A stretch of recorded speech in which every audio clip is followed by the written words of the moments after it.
का first chapter rational number. Rational number आपने 6th-7th में पढ़े हैं, काफ़ी सारे नंबर पढ़े हैं, जैसे होल नंबर जो होते हैं कहाँ से स्टार्ट होते हैं, 0 से स्टार्ट होते हैं, 1 2 10 आनंद। नेचुरल नंबर जो स्टार्ट होते हैं 1 से लेके 2 3 4 आनंद। होल नंबर जो 0 से स्टार्ट होते हैं, नेचुरल नंबर जो 1 2 3 स्टार्ट, जो जिसकी छोटी से छोटी जो नेचुरल नंबर है वो 1 होगा अपना। अब बात आई होल नंबर नेचुरल नंबर, आपने कहीं यह भी देखा होगा -4 -6 बुक में देखोगे, ये क्या होते हैं? ये जो आते हैं वो इंटीजर। इंटीजर्स क्या होते हैं? जो प्लस और -1 +-2 +-3 इंटीजर्स वो होते हैं जो पॉजिटिव डिजिट भी होती है और नेगेटिव डिजिट भी होती है, वो कहलाते हैं अपने इंटीजर्स। अब आते हैं रेशनल नंबर। अपना यही जो टॉपिक है, हम स्टार्ट ही 8th क्लास का फर्स्ट चैप्टर यहीं से स्टार्ट होता है, रेशनल नंबर। रेशनल नंबर क्या होते हैं? रेशनल नंबर वो होते हैं जिन्हें हम P बाई Q के रूप में लिख सकते हैं, जहां P एंड Q जो होते हैं वो इंटीजर होते हैं। क्या होते हैं? इंटीजर। जहां पे Q नॉट इक्वल टू 0 होना चाहिए। एग्जाम्पल लेती हूँ 1/2, जहां पे 1 एंड 2 ये जो है इंटीजर्स है। क्या है? इंटीजर। नेक्स्ट एग्जाम्पल ले रही हूँ -4/3, जहां पे -4 एंड 3 ये दोनों ही क्या है? Integers. And Q not equal to 0 यहाँ लिखने होते हैं। उसमें सबसे जो प्रॉपर्टी पहले आती है वो क्लॉजर प्रॉपर्टी है। कौन सी प्रॉपर्टी है? Closure property. क्लॉजर प्रॉपर्टी उससे कहते हैं, यही जो मैं किसमें बता रही हूँ आपको, रेशनल नंबर में। किसमें बता रही हूँ? रेशनल नंबर में। जो क्लॉजर प्रॉपर्टी में रेशनल नंबर में बता रही हूँ। मान लो कोई भी दो प्रॉपर्टी आपको लेनी है, जैसे एडिशन के लिए आपको क्लॉजर प्रॉपर्टी लगानी है। एडिशन कोई भी दो रेशनल नंबर है उसको ऐड करना है, जैसे -4/7। अब ऐड करना आपको -3/7। यहाँ पे बीच में एडिशन है। एक है अपने पास में रेशनल नंबर 4/7 और सेकंड जो रेशनल नंबर है -3/7। अब इसको जब अपन आगे सॉल्व करेंगे,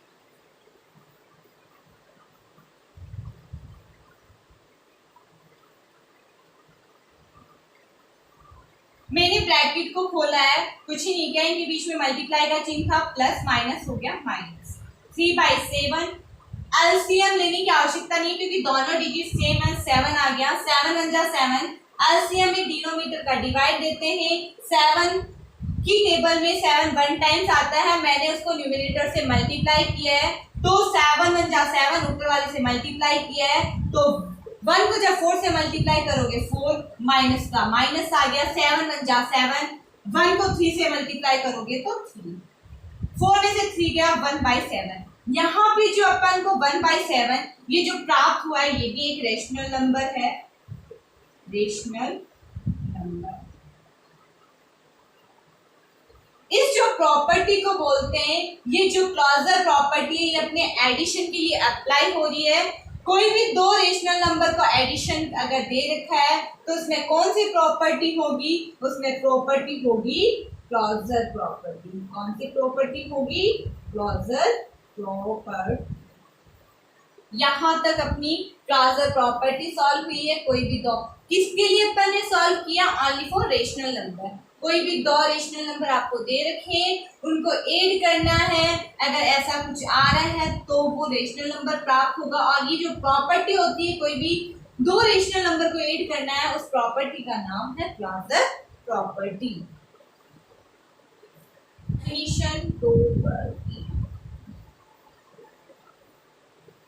सेकंड प्रॉपर्टी मैं यहाँ पे पढ़ाऊंगी कम्यूटेटिव प्रॉपर्टी।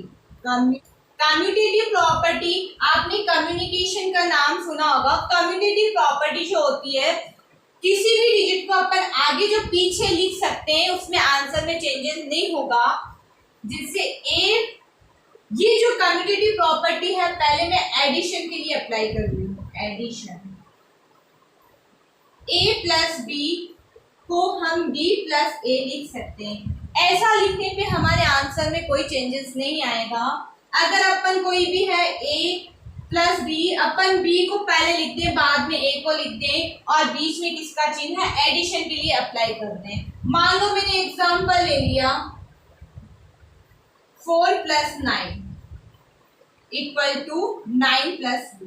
मैंने क्या किया है, यहाँ पे 4 प्लस 9 है, कुछ ही नहीं किया, 9 को पहले लिख लिया और 4 को बाद में लिख लिया। अब जो इसका आंसर है, इनको ऐड करने पे 13 बना, इनको ऐड करने पे भी 13 बना। क्या आंसर में चेंजेस आया? नहीं आया। अगर किसी भी डिजिट को अगर आगे पीछे करने पर आंसर में चेंजेस नहीं आता और बीच में किसका चिन्ह होना चाहिए, एडिशन का, एड का, प्लस का चिन्ह होना चाहिए, a प्लस बी। इस जो प्रॉपर्टी को एडिशन कम्यूटेटिव प्रॉपर्टी, क्या ये कम्यूटेटिव प्रॉपर्टी सब्ट्रैक्शन के लिए भी लगती है क्या? एडिशन के लिए तो हमेशा अप्लाई होगी। अगर किसी भी डिजिट के बीच में अगर प्लस का चिन्ह है तो हमेशा वहां पे कम्यूटेटिव प्रॉपर्टी अप्लाई होगी। अब आप बोलोगे मैम सब्ट्रैक्शन के लिए क्यों नहीं होगी? अब देखो, ये जो प्रॉपर्टी है कम्यूटेटिव प्रॉपर्टी, सब्ट्रैक्शन के लिए अपन लगाना चाहते हैं।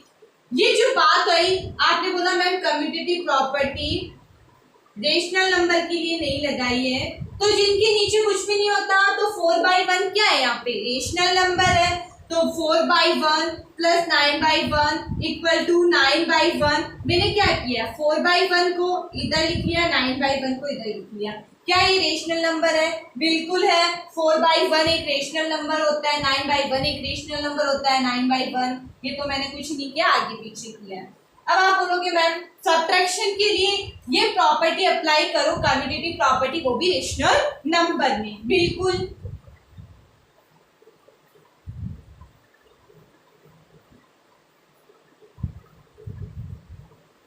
क्या किया है मैंने, एक रेशनल नंबर एज्यूम कर लिया 4/7, सेकेंड मैंने एज्यूम कर लिया 3/7, बीच में किसका चिन्ह है, माइनस का। सब्ट्रैक्शन के लिए यूज हो रहा है कम्यूटेटिव प्रॉपर्टी।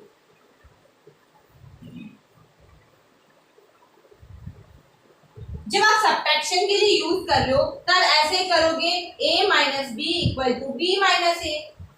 भाई बीच में तो चिन्ह माइनस का ही चेंज हुआ है ना। आप बोलोगे ये जो सब्ट्रैक्शन के लिए प्रॉपर्टी कम्यूटेटिव प्रॉपर्टी अप्लाई होगी या नहीं होगी? कब? जब बीच में माइनस का चिन्ह हो। अब आगे देखते हैं अपन, जब अपन LHS पार्ट को सॉल्व करेंगे तो इसका आंसर देखते हैं LHS पार्ट का क्या आएगा।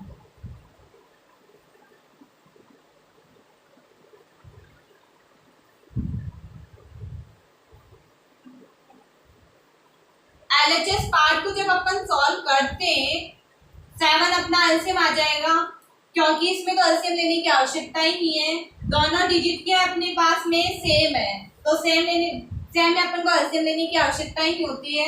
यहाँ पे 7 आ गया, 7 बन जा 7 एलसीएम वगैरह तुम लोगों को आता है, 7th क्लास में आपने सीखा है। नहीं, अगर नहीं आता है तो मैं वीडियो आपकी अपलोड कर लूंगी, नहीं आता तो उधर से आप देख सकते हैं, आसानी से समझ में आ जाएगा। ये जो अपन ने सॉल्व किया वो इसका LHS किया है। अब अपन को RHS इक्वल के इधर वाला पार्ट सॉल्व करना पड़ेगा।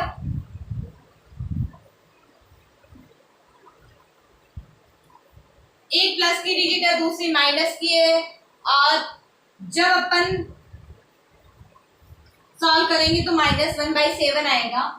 अब देखो, एक आ रहा है प्लस के 1/7, दूसरा आ रहा है माइनस के 1/7। क्या LHS बराबर RHS हो रहा है क्या? Not equal. क्यों? एक डिजिट तो माइनस में आ रही है और दूसरी जो रेशनल नंबर है वो पॉजिटिव में आ रहा है। क्या ये सब्ट्रैक्शन के लिए लागू हो रही, क्रॉसर प्रॉपर्टी अप्लाई हो रही है? नहीं हो रही है। तो बिल्कुल कम्यूटेटिव प्रॉपर्टी एडिशन के लिए अप्लाई होगी, किसके लिए अप्लाई नहीं होगी, ये अप्लाई नहीं होगी सब्ट्रैक्शन के लिए। सब्ट्रैक्शन के लिए क्यों नहीं होगी, क्योंकि इसमें आंसर डिफरेंट आते हैं। सेकंड, बट ये मल्टीप्लाई के लिए लागू होगी या नहीं होगी। देखो अगर मल्टीप्लाई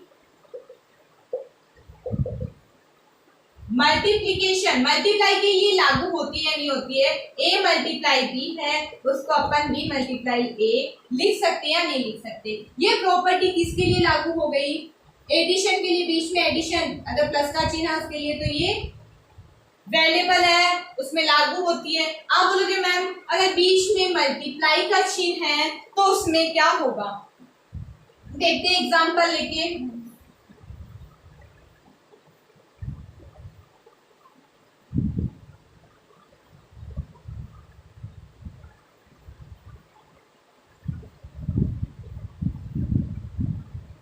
ए मल्टीप्लाई बी, कुछ ही नहीं है, आगे पीछे लिखा है -4/3 यहाँ पे था जो पीछे आ गया, और जहां बी था वो आगे आ गया।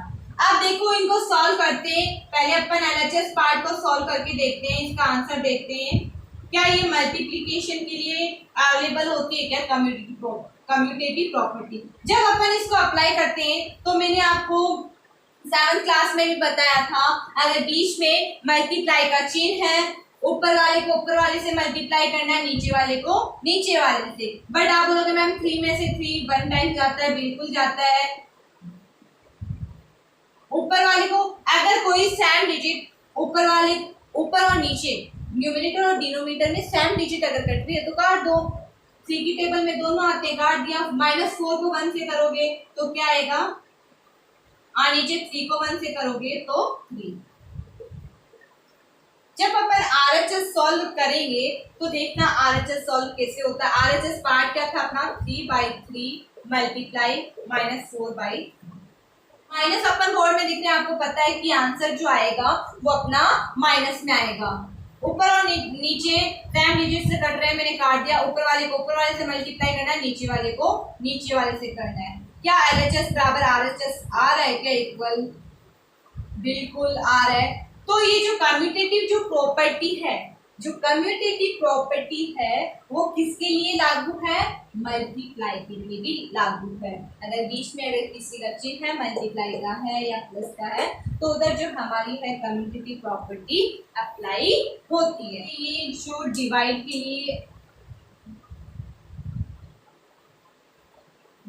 लिए ये जो कम्यूटेटिव प्रॉपर्टी है वो अप्लाई होती है या नहीं होती है। आप ले लो जैसे 4 में आप 4/1, इसमें डिवाइड देना आपको 0/1। आगे बात समझ में। अब एक जो है वो मैंने इसको उल्टा ही किया है, 0/1 मल्टीप्लाई 4/1। ये है, मैंने क्या किया है, बीच में डिवाइड का चिन्ह है। 4/1 को a divide b equal to b divide b। आप बोलोगे मैम ऐसे लिखना है, ठीक है। देख लो डिवाइड के लिए अवेलेबल, आपने एग्जांपल ले लिया, इसको सॉल्व करो। पहले मैं एलएचएस पार्ट को सॉल्व करती हूँ। जो अपना एलएचएस पार्ट है वो मैंने एज्यूम किया 4/1 डिवाइड 0/1। अब जब आप इसमें डिवाइड का चिन्ह हटाओगे तो ये मल्टीप्लाई में चेंज हो जाएगा और 1/0 हो जाएगा। ये क्या ये एक रेशनल नंबर है क्या, नहीं है रेशनल नंबर। तो जब यही सॉल्व नहीं हो रहा तो आगे सॉल्व करने की आवश्यकता नहीं है। कोई बोलेंगे मैम आप दूसरा एग्जाम्पल लो, यहाँ पे 0 मत लो, बिल्कुल नहीं लेते हैं 0। यहाँ पे हमने ले लिया 1, ठीक है, यहाँ पे हमने ले लिया 1।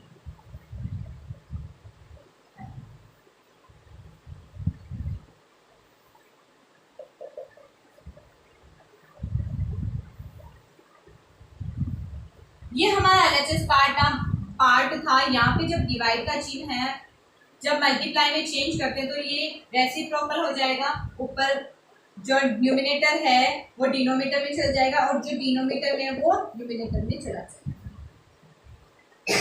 बीच में अगर मल्टीप्लाई हो, सेम डिजिट अगर ऊपर या नीचे कट रही है, जैसे 4 की टेबल में 4 भी आते हैं, 4 की टेबल में 8 भी आते हैं, तो दोनों डिजिट 4 से कट रही है तो मैंने बोला आपको काटना है, तो आंसर क्या आएगा, ऊपर वाले को ऊपर वाले से मल्टीप्लाई करना, नीचे वाले को नीचे वाले से मल्टीप्लाई करना, अपना फाइनल आंसर आया 1/2। ये तो हमने अभी क्या पार्ट सॉल्व किया है, LHS।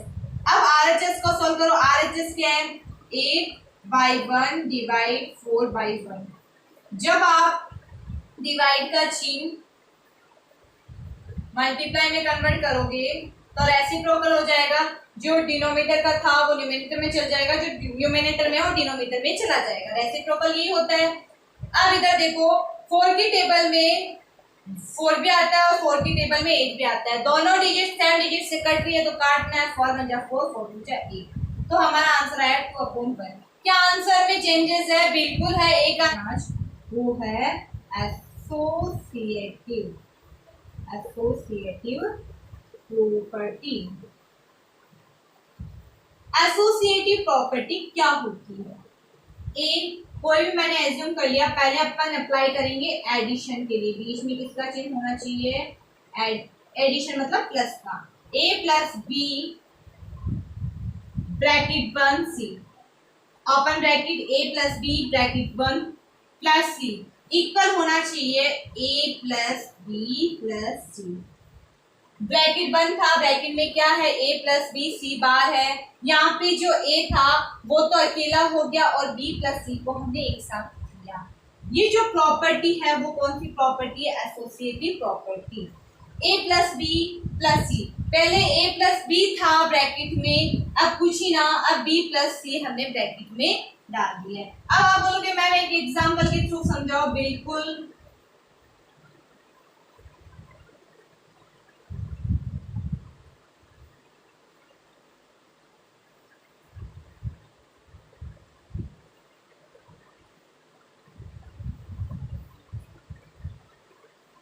a को मैंने एज्यूम कर लिया 4/3, b को मैंने एज्यूम कर लिया 4/9 जो रेशनल नंबर है, और c को मैंने एज्यूम कर लिया 4/6। ऐसे मैंने a को एज्यूम कहा है, a अपन ने क्या एज्यूम किया था 4/3, b को क्या एज्यूम किया 4/9, c को क्या एज्यूम किया 4/6।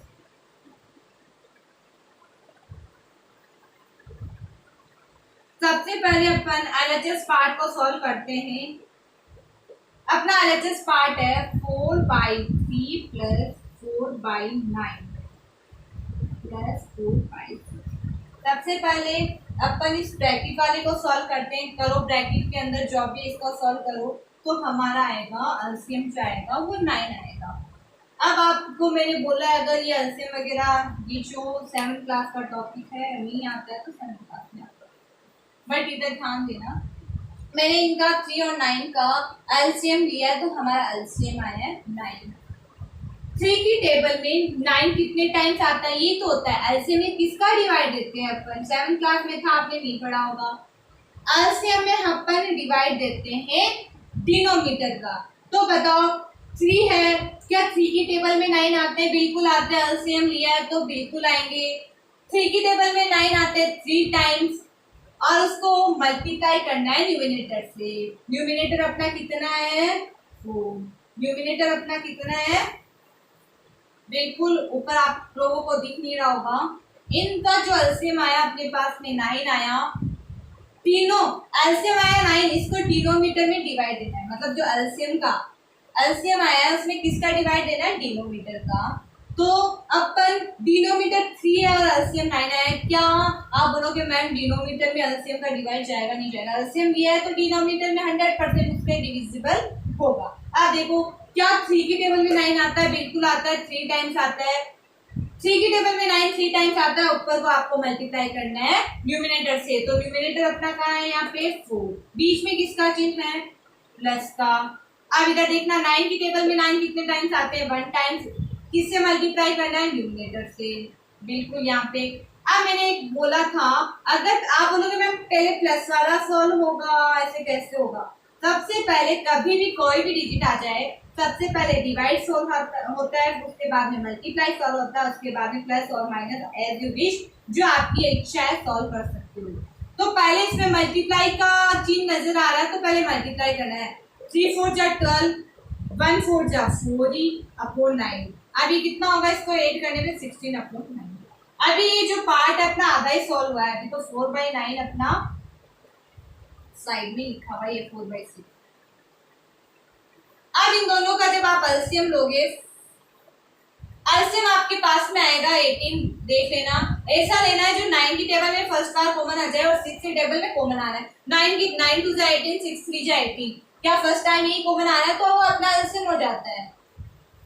एलसीएम में किसका डिवाइड होता है? न्यूमरेटर का। क्या 9 की टेबल में 18 आता है? बिल्कुल आता है। 2 टाइम्स आता है, उसको ऊपर वाले से न्यूमरेटर से क्या करते हैं अपन? मल्टीप्लाई करते हैं। ये होता है, ऊपर वाले से मल्टीप्लाई कर दो। बीच में किसका चिन्ह है? प्लस का है। क्या 6 की टेबल में 18 आता है? बिल्कुल आता है। कितनी बार में आता है? 3 बार में आता है। अब किससे मल्टीप्लाई करना है? ऊपर वाले से मल्टीप्लाई करना है, ये बोला था मैंने। सबसे पहले मल्टीप्लाई वाला होता है सॉल्व।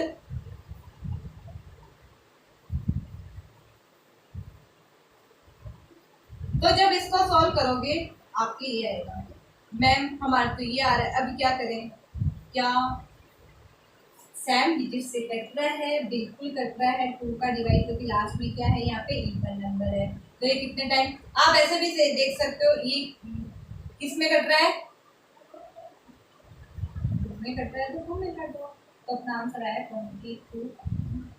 ये तो यहाँ पे कभी कौन सा सोल्व कर देते? एलएचएस वाला ही सोल्व कर देते। अभी तो आरएचएस वाला सोल्व करना है, तो आरएचएस वाला सोल्व करेंगे। यहाँ पे अपना जो आंसर आया है वो 22/9 आया है। देखिए आरएचएस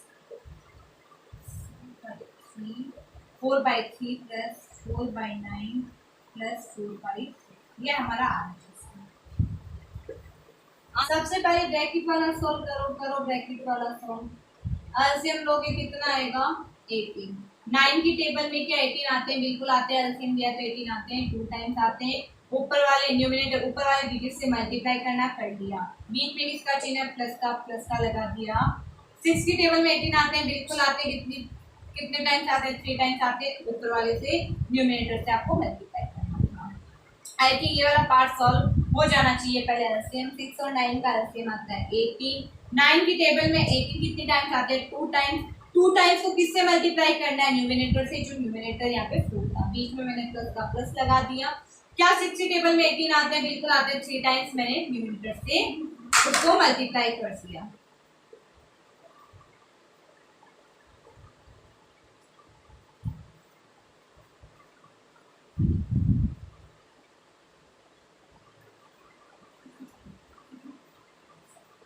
ऊपर और नीचे सेम डिजिट से कट रहे हैं। ये कट रहा है 10 टाइम्स, ये कट रहा है 9 टाइम्स। 4/3 प्लस 10/9।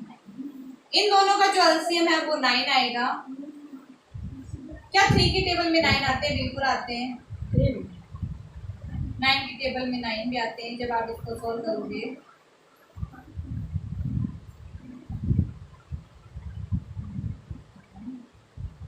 पहले मैंने ब्रैकेट वाले को सॉल्व किया था एलसीएम, ये मैंने पहले बता चुकी हूँ।